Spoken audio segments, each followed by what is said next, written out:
Are you having jaw pain and you're having pelvic floor pain? Did you ever think that those two could be related? Because I am here to tell you that they 1,000% can be. I'm Dr. Wendy, physical therapist, and I have taken care of women for 17 years with pelvic floor dysfunction.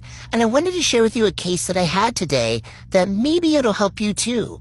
So it is not uncommon that if you have pelvic floor dysfunction, that you have trigger points. Trigger points are a hyper-irritable tight muscle, and those things can come on for a lot of reasons. Overuse, sometimes somebody's born with increased tone for neurological reasons, but that's generally not the case. And my person today, they came in with burning vajayjay pain that had been happening for 2 months. And that's not unlike any other pelvic pain story I've ever heard, but here is what is interesting. In her past medical history, she reported her pelvic pain increased after she had had a 2-hour procedure with her dentist. Now, she has struggled with temporomandibular dysfunction, cracked teeth. She'd been seen by a lovely dentist who actually specializes in TMD, so it wasn't like for poor care. It wasn't that. They were getting wonderful care from their dentist, and they had a bite guard, and it's doing better. But she has a distinct increased tone throughout her body. And her temporomandibular tone and her pelvic floor tone, I'm convinced, are related. Now, listen, this is not actually that crazy.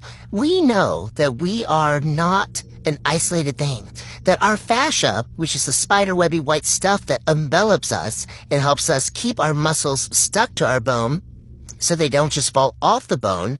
And in women, we have breasts, we have a uterus, we have trauma, we have hormones, we have all these other complicating factors.